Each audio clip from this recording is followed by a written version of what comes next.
Alright, what's up YouTube? So this will be a quick video. I actually dyno the 87 box body, and just to give you some behind the scenes, I guess, from my last video, I converted the car to ethanol. It's on E85, and I'd put bigger injectors in it, but there's no tune. So I already had a 190 liter per hour fuel pump in the car. I changed the lines that go under the front of the motor. They come from the factory lines up to the engine. Somebody changed them and put braided lines on it, but I didn't know how old they were, so I pulled them off. I put new fuel injection hose, rubber lines on it from late model restoration. They say you kit, and I put those on it. Again, so 190 pump, 27 pound injectors, no tune, E85, and one step quarter plug, all the like 24s in the stock E7 heads. And what I wanted to verify was, number one, how's the computer doing with the tune on its own with no chip? Is my timing right? And I was adjusting the timing based on the spark plug and the strap read. Matter of fact, let me grab one real quick, show you what I'm talking about. So these are the auto light plugs. And if you look there, you see that blue line right on the bin?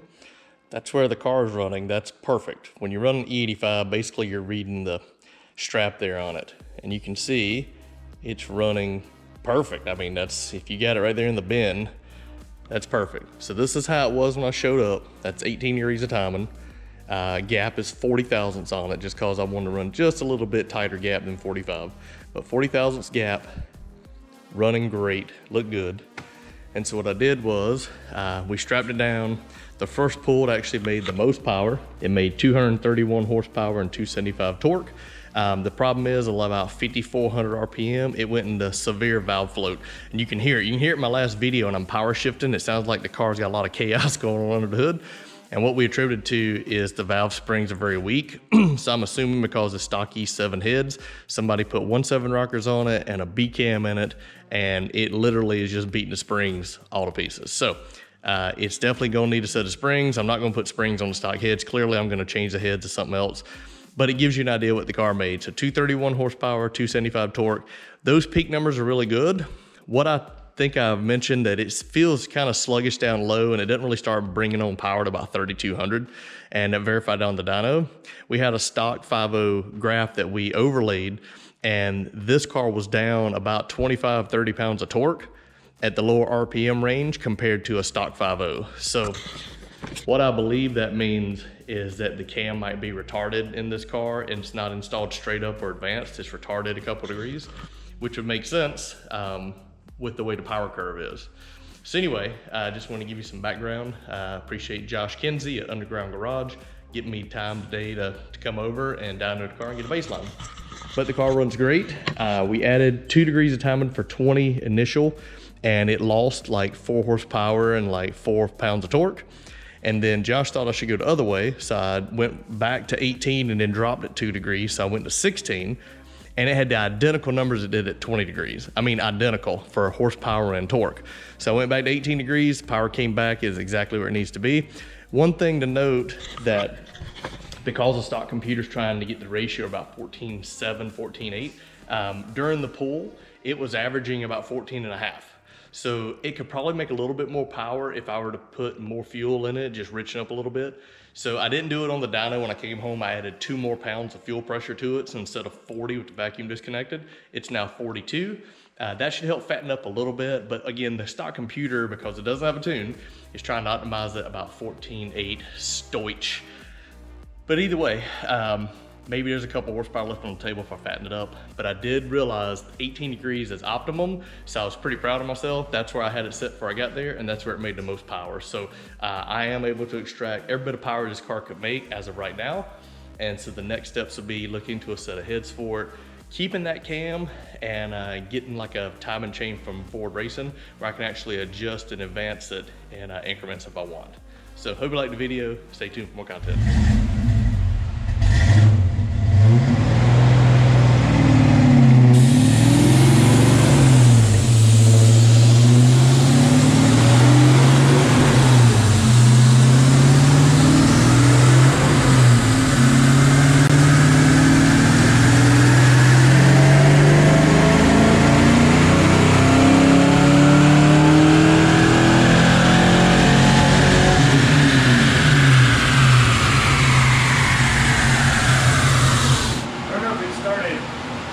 I heard it. Like a little It does that to me on the street. Okay. So is that too much timing? Go ahead. Honestly, man, I think it's valve springs. That would make sense. I think it's floating the valves right there. That would make the way it falls off like that. Yeah. Yep, that's exactly what it sounded like. What you heard is what I've heard on the street, and I've been trying to drive it hard. Anything over like $5,000, and it all of a sudden it makes that noise. So that's just floating the valves. I don't know that, but that's my guess. That makes sense. You know why? Because I guarantee you the shop put the cam in it and the rocker arms and let the stock head and springs, and they've got 100,000+ miles on them. They said, oh, it's good enough. Yeah. And I wow. 225, 268. Dude, it's making what it was advertised as. 225. Like, to the number. That's awesome. Yeah. Let's see how our air fuel came around a little bit. It's a little lean. Yeah. But still good though. I like your no power out or no care. No power out or no care. E85, no tune. Just, I mean. Proof's in the pudding, brother. It's 268 torque, 225 horsepower, 5,200. Yeah. And really, is that just when you let off, right? Because it was making that noise about $5,000? Yeah. 52, 50, man, it might have, yeah. It wasn't done. You know, that's the problem though. So whatever it did, right. It's floating, whatever, if it's floating the valves, you know, right there. Yeah. I don't think it was going to make a ton more, but. No, but yeah, it fell off a cliff, doesn't it? Yeah. Okay. I'm with you on the valve springs. All right, so 225 horsepower, 268 torque, that's SAE. And then we put it on standard, and it made 231, 275 torque.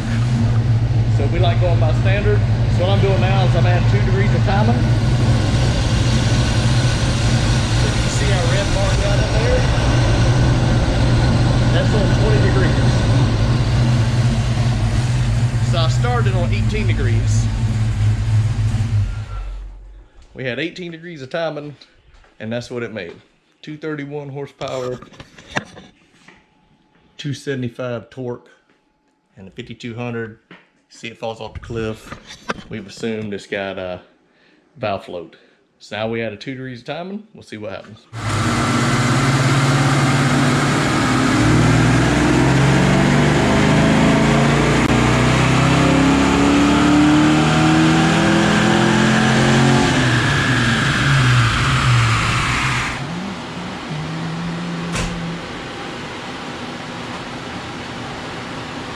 And it lost. Survey says it lost 4 pounds of torque, and it lost 3 horsepower. Right. All right. Yeah, that's probably pretty legit too, because it's not just a squiggle or a swaggle. Yeah. It's the whole deal. Perfect. So that was adding 2 more degrees of timing. Okay. For 20 total initial, which it was, you know, hey, you gotta try it. So I had an 18. So now I'll drop back to 16. Yeah. Okay. Let's do it. All right.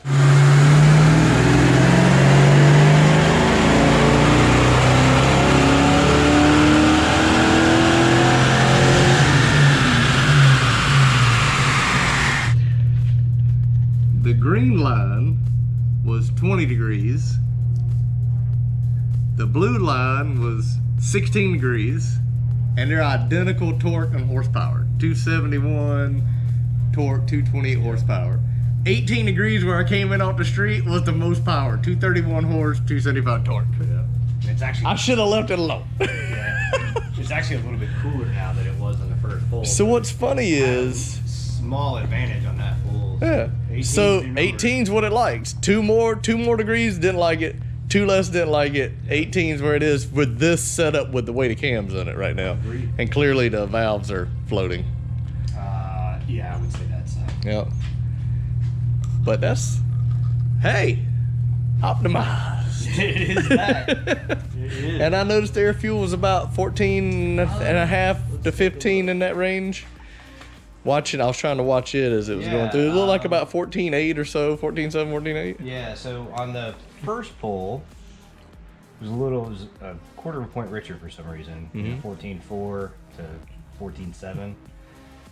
And it was richer across the board for some reason, for the most part, on the first one. Okay. So that makes me wonder if maybe we that's where the computer keeps tuning for it, right? So now you kind of like, if I squeeze some more fuel pressure in it, you know, maybe 2 more pounds of fuel pressure wouldn't hurt it.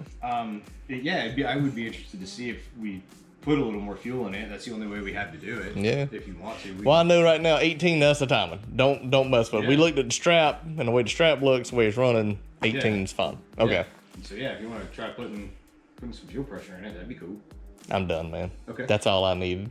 We got it. We figured out where the timing needs to go, and the air fuel looks good. Easiest tuning we've done out here with any car I've ever had.